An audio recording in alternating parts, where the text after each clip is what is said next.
melihat bagaimana hubungan Islam dengan kemerdekaan. Pertama, Islam telah memberikan sugesti, dorongan, semangat, rangsangan kepada orang-orang tua kita dahulu untuk bangkit berjuang melawan penjajah. Islamlah agama yang mengajarkan bahwa cinta tanah air bagian daripada iman. Bangkitlah para ulama dengan santrinya, kiai dengan jamaahnya, bahu-membahu berjuang melawan penjajah. Lalu para pendiri Indonesia dengan jujur mencantumkan dalam mukaddimah Undang-Undang Dasar 45 kalimat yang berbunyi, dengan berkat rahmat Allah yang Maha Kuasa. Satu pengakuan yang sangat jujur dari para pendiri Indonesia bahwa Allah campur tangan dalam proses kemerdekaan negara kita. Artinya secara sadar diakui, walaupun Indonesia bukan negara agama, tetapi Indonesia negaranya orang beragama. Tokoh 10 November yang dikenal sebagai Hari Pahlawan, kata Bung Tomo begini, andai kata tidak ada kalimat takbir, saya tidak tahu, kata Bung Tomo, dengan kalimat apa saya harus menggerakkan arek-arek Surabaya, saya harus menggerakkan putra-putra terbaik bangsa untuk bangkit berjuang melawan penjajah. Ketika Allahu Akbar, itu semangat juang menggelora. Belanda kelihatannya kecil dan mati adalah tiket untuk ke surga. Ketika Belanda dengan licik berhasil menangkap Pangeran Diponegoro, pengikut-pengikutnya termasuk Kiai Majah mundur ke pedalaman, membentuk kantong-kantong perjuangan. Berupa apa? Pesantren. Selain sebagai tempat menimba ilmu, juga merupakan kantong perjuangan untuk melawan penjajah. Yang berjuang memerdekakan Indonesia selain tentara, ulama dengan jamaahnya, kiai dengan santrinya, pejuang-pejuang nasionalis beragama Islam. Ketika itu pilihan perjuangan cuma dua, merdeka atau mati. Ikhlas membela tanah air. Jangan kotori darah mereka dengan perbuatan tercela di atas republik tercinta ini. Kalau saya ditanya, Saudara Zainuddin, apa jasamu dalam menegakkan kemerdekaan? Saya jawab, tidak ada. Kenapa? Karena tahun 45 saya belum keluar. Tapi saya harus tahu diri dong. Kalau sekarang saya bisa minum air kelapa, itu karena orang-orang tua saya sudah nanam pohon kelapa. Kalau sekarang kita menikmati indahnya merdeka, jangan pernah lupa, kemerdekaan ini bukan hadiah Belanda, bukan kado Jepang, tidak turun dari langit laksana turunnya embun di waktu malam. Kemerdekaan tidak muncul hanya dengan simsalabim abragadabra. Kemerdekaan ini keringat, air mata, darah, dan nyawa orang-orang tua kita. Selama ini pembentukan SDM kita cuma berorientasi pada pengisian otak, penataran tiap hari, pendidikan keterampilan di sana sini, tapi hati sering kosong, agama dangkal, keyakinan rapuh, akhirnya moral rendah. Pantas yang disuruh ngurus laut malah jadi bajak laut, yang disuruh ngurus hutan rame-rame jadi orang hutan, yang disuruh ngurus beras malah nimbun beras, yang disuruh ngurus hukum malah bikin hukum kayak pisau. Itu yang melukai rasa keadilan. Pantas muncul street justice, pengadilan jalanan, maling motor tangkap bakar. Itu refleksi dari ketidakpuasan rakyat terhadap sikap hukum selama ini, di mana rakyat melihat Kalau yang kecil salah, hukum cepat-cepat ditegakkan. Yang besar salah, diam pura-pura nggak ngerti. Berangkat dari pengalaman itulah kita harus mulai kembali kepada penata nilai keimanan. Itu sebabnya Muslim begitu Bro lahir ke alam dunia, rekaman pertama yang menyentuh telinganya lafzul jalalah, Allahu Akbar, Allahu Akbar. Rekaman pertama itu artinya apa? Pesan pertama orang tua, nak, kamu nanti boleh jadi tentara, tapi tentara beriman. Kamu boleh jadi polisi, asal polisi beriman. Jadi pejabat, pejabat beriman. Jadi pedagang, pedagang beriman. Jadi petani, petani beriman. Jadi nelayan, nelayan beriman. Jadi teknokrat, teknokrat beriman. Jadi seniman, seniman beriman. Wa tilkal ayyamu nudawiluha bainan nas. Hari itu kami putar di antara manusia. Ada saat datang, ada waktu pergi. Ada hari lahir, ada saat kembali. Ada waktu dilantik, ada saat menyerahkan jabatan. Hidup cuma nungguin giliran. Maka kalau lagi di atas berkuasa, jangan busung dada dan lupa daratan. Kalau lagi nyungsep di bawah, jangan putus asa dan protes Tuhan. Jabatan bukan lagi kekuasaan dan fasilitas. Jabatan sekarang kerja bakti, beras keringat, banting tulang, negara lagi sakit, ekonomi terpuruk, keutuhan bangsa dalam ujian, dan rakyat menunggu perubahan. Ini jabatan titipan, harta titipan, ilmu titipan. Jangankan harta, Pak, roh nih, roh yang menyebabkan kita hidup itu sekadar hak guna pakai. Kalau yang punya mau ambil, innalillahi wa inna ilaihi. Roh saja nggak bisa kita pertahankan, apalagi jabatan. Yang kedua, setelah merdeka, kita mulai menata negeri ini, membentuk wawasan Nusantara dari Sabang sampai Merauke. Indonesia kita yang begini majemuk, begini beragam, disatukan oleh cita-cita membangun Indonesia ke depan. Agama yang memberikan dorongan ke arah lahirnya persatuan dan kesatuan adalah Islam. Ia membebaskan manusia dari ras diskriminasi. Dari mana ke orang datang, apa ke warna kulitnya, dari suku apa ke ia dilahirkan, kalau akidahnya sama, itu kan saudara kita. Republik Indonesia kita ini 17.000 pulau. Allahu Akbar. Buminya mengandung minyak, gas, batu bara, barang tambang lain.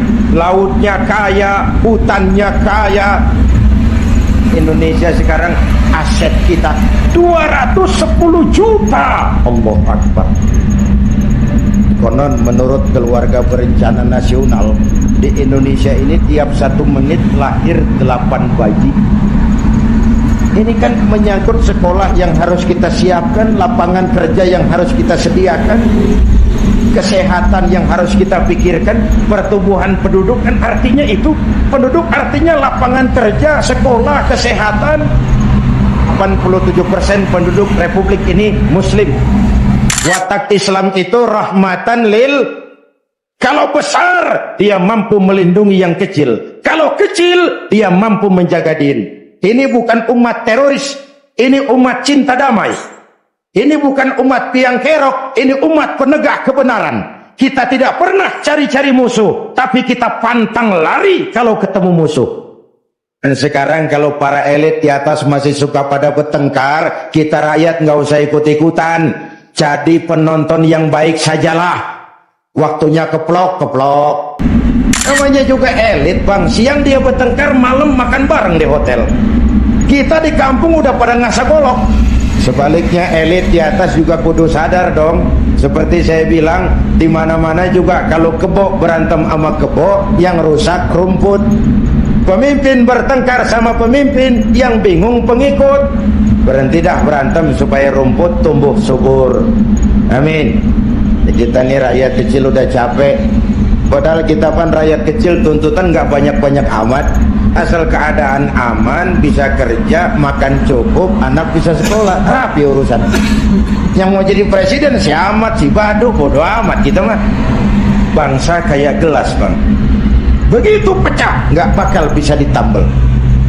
Timur udah pisah dari Indonesia, mimpi narik lagi Timur ke Indonesia, mimpi. Kenapa? Gelas udah pecah, nggak bakal bisa ditambal. Uni Soviet negara besar bersama Amerika jadi polisi dunia, dihantam glasnost yang kebablasan, Gorbachev terpental, Soviet pecah jadi negara kecil berkeping-keping. Tidak mungkin menyatukan lagi Soviet. Kenapa? Gelas udah pecah, nggak bakal bisa ditambal. Udah capek kita bangsa ini terkontaminasi oleh dendam sejarah. Kapan mau selesai? Kalau naik ini, bantai itu, naik itu, sikat ini, terkontaminasi oleh politik balas dendam. Tidak akan selesai urusan bangsa. Nah, bagi kita umat Islam sudah dididik di masjid. Pertama, siapapun masuk masjid, copot sandal, buka sepatu. Bicara demokrasi, mau bicara reformasi, mau bicara soal keadilan, rohnya satu. Jangan ada warga negara kelas 1 di Republik ini. Semua sama di hadapan hukum. Siapapun masuk masjid, copot sandal, buka sepatu. Lurah masuk masjid, buka sepatu, Rah. Camat masuk masjid, buka sepatu. Gubernur masuk masjid, buka sepatu. Presiden masuk masjid, buka sepatu. Jangan ada warga negara kelas 1 di Republik ini. Ini cikal bakal demokrasi, reformasi dan keadilan. Negara rusak kalau sudah banyak warga negara kelas 1. Sudah copot sendal? Sudah Pak.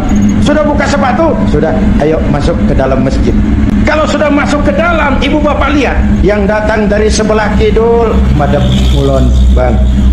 Yang datang dari sebelah timur, madep mulon bang. Masya Allah, jiwa masjid. Bukan soal dari mana orang datang, tapi satu arah menghadapmu. Kau boleh Sunda, kau boleh Jawa, kau boleh Batak, kau boleh Ambon, kau boleh Bugis, kau boleh Aceh, kau boleh Padang, kau boleh Melayu, kau boleh Dayak, kau boleh Madura, kau boleh Betawi, tapi kita satu nusa, satu bangsa, satu. Sudah madhab mulon semua bang? Sudah. Ayo selenggarakan sholat berjamaah. Apa itu? Hidup berbangsa dan bernegara. Caranya bagaimana? Ya harus ada imam, harus ada makmum. Ada pemimpin, ada rakyat. Makmum siapa? Makmum mah siapa aja bang. Bacaannya nggak fase, boleh jadi makmum. Tapi nggak tiap orang boleh jadi imam. Kenapa? Imam mau mimpin orang banyak. Kalau imam goblok, umbego, hancur sembahyang. Pemimpin harus punya sense of crisis. Rakyat saya ini keadaannya lagi bagaimana? Kalau saya begini pantas apa enggak? Lalu yang ketiga, hubungan Islam dan kemerdekaan. Setelah merdeka, membentuk wawasan Nusantara, kita mulai membangun. Maka orientasi pembangunan tidak cuma dunia, tapi juga akhirat. Membangun dunia, tapi untuk kepentingan akhirat. Hanya dengan wujud keseimbangan seperti itu, ada hidup sesudah mati, ada akhirat sesudah dunia, kita bisa berharap mencapai dunia hasanah wa fil akhirati.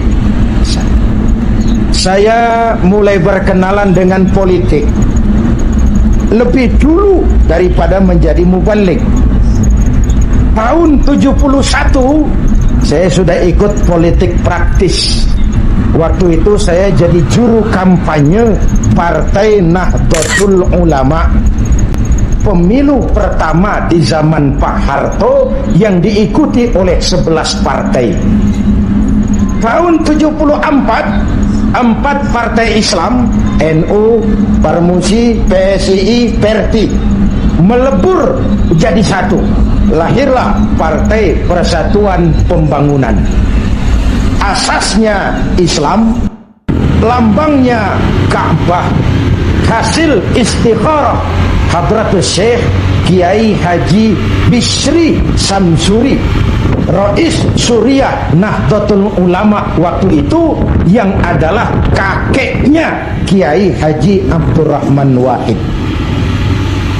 Maka pemilu tahun 77 dan 82, selain duduk di MPC, saya tetap kampanye buat Partai Persatuan di zaman galak-galaknya Golkar.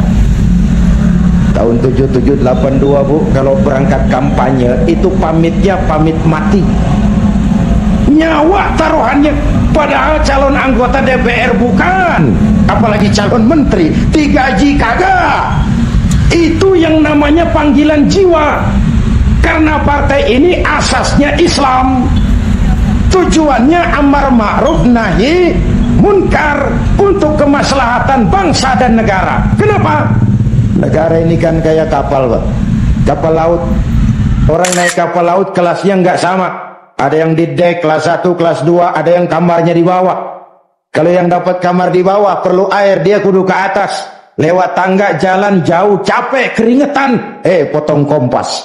Ngapain gua ke atas jauh-jauh? Air dekat banget, cuman dibatasin dinding kapal. Gua bor aja nih kapal nih. Ntar air masuk. Kamar-kamar gua udah bayar pakai duit gua. Yang ngepor juga gua. Orang lain jangan ikut campur. Kalau didiemin kapal dipor, mula-mula sedikit, makin lama makin banyak, makin sulit dikendalikan. Akhirnya kapal miring, tenggelam. Kalau kapal tenggelam, yang mati yang ngepor doang. Nah, seluruh penumpang kapal ikut tenggelam karena satu ngepor. Negara kayak kapal, korupsi, KKN, maksiat, munkarot, kebatilan, kezoliman, ketidakadilan, itu ngebor kapal, bocorin kapal. Kalau ini negeri kebanyakan maksiatnya, Allah marah, turun gempa bumi. Yang mampus bukan elu doang, monyong. Tahun 83, 84 diundangkan asas tunggal Pancasila. Golkar makin tirani, makin otoriter. Tidak boleh lagi ada ormas dan parpol yang asasnya Islam. Kalau tidak mau terima asas tunggal, bubar. Maka dengan berat hati waktu itu P3 menerima asas tunggal Pancasila daripada dibubarin. Lambangnya berubah jadi bintang.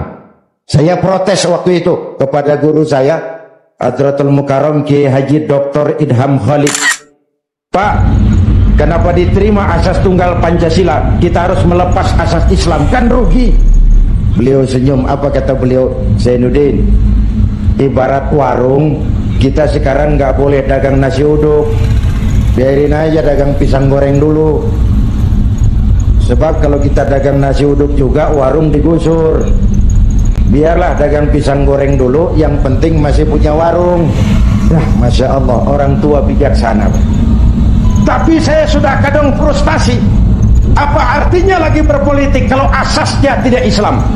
Maka sejak tahun 84 saya mengundurkan diri dari panggung politik. Saya konsentrasi penuh kepada dunia dakwah. Waktu itu Golkar kejam, Pak. Tidak boleh ada bunga indah tumbuh di luar istana. Maka saya harus ngatur strategi supaya saya bisa dakwah ke sana dan kemari. Saya lahirkanlah prinsip tidak kemana-mana, tapi ada di mana-mana. 97 mulai terjadi krisis moneter. Rupiah kita anjlok, dolar naik ke langit. Dari 2.500 dolar sampai 17.200, bagaimana nggak kolek. Akibat krisis moneter muncul yang lebih makro, krisis ekonomi. Perusahaan besar ambruk, konglomerat terpuruk, utang numpuk, PHK di mana-mana, lapangan kerja sulit, pengangguran meningkat, kemiskinan naik, kriminal menjadi-jadi. Akibat krisis ekonomi muncul yang lebih mengerikan, krisis kepercayaan. 97 reformasi bergulir, mahasiswa turun ke jalan, Pak Harto lengser. Kalau dipikir-pikir Pak Harto kok bisa turun? Apa nggak punya duit? Banyak. Apa nggak didukung tentara? Oh, sebagai presiden dia panglima tertinggi ABRI. Pangkostrat mantunya. Kok turun? Jawabannya tidak dipercaya. Nih pelajaran nih. Nggak punya duit bisa minjam. Nggak dipercaya turun. Orang kayak Saddam Hussein, orang kayak Muammar Gaddafi, orang kayak Fidel Castro, secara ekonomi diembargo habis-habisan oleh Amerika, dikucilkan dari pergaulan internasional. Tapi Saddam tetap mimpin Irak, Gaddafi tetap mimpin Libya, Castro tetap mimpin Kuba. Kok bisa? Rakyat percaya sama pemimpinnya. Turun Pak Harto, naik Pak Habibie. Pak Habibie berhasil menekan dolar dari 17.000 ke 6.000. Itu prestasi ekonomi. Waktu laporan pertanggungan jawabnya ditolak oleh DPR dengan suara beda cuman puluhan, apa komentarnya? Sambil senyum dia bilang, kalau laporan saya ditolak, selesailah saya sampai di sini. Dia tidak maju lagi sebagai calon presiden, padahal masih punya hak mencalonkan diri. Kenapa? Itu namanya tahu diri. Kalau orang udah kagak demen, udah. Nah, setelah reformasi bergulir, muncul begitu banyak partai. Partai yang Islam saja tidak kurang 20 partai. Tahun 99 diadakanlah pemilihan umum. Diikuti 49 partai. Innalillahi wa inna ilaihi raji'un. Kemenangan rankingnya PDIP juara 1, Golkar juara 2, P3 juara 3, disusul PAN dan PKB. Saya kepada sekretaris minta dihubungkan untuk bicara dengan Pak Hamzah Has. 3 kali pertemuan di rumah saya bilang, Pak Hamzah, saya ini merasa berdosa. Kenapa partai Islam kok cuma juara ketiga? Kenapa partai Islam tidak diminati oleh orang Islam sendiri? Analisisnya macam-macam. Mungkin ada yang tidak mengerti kalau agama dan politik tidak terpisah. Mungkin ada yang berpaham sekuler, Islam yes, partai Islam no. Ya ayyuhalladzina amanu dkhulu fis-silmi kafah. Hai orang-orang beriman, masuklah ke dalam Islam secara utuh. Jangan masuk Islam separuh-separuh. Kalau Islam katamu, Islamlah cara kau berdagang, Islam jugalah cara kau berpolitik. Partai gurem yang kagak dapat pemilih pakai minta kursi. Ini kerja bakti. Peras keringat, cuci piring. Negara lagi bangkrut. Indonesia lagi sakit. Ibu Pertiwi meratap berlinang air mata. Kalau cuma pada mau cari rezeki, negara makin terpuruk. Dan kita semua rakyat tetap menjaga kebersamaan, persatuan, kerukunan, dan kekompakan. Perbedaan jangan dianggap permusuhan. Justru ciri demokrasi, kemampuan memanage konflik, bukan menghilangkan konflik, tapi memanage konflik menjadi kekuatan untuk membangun ke depan.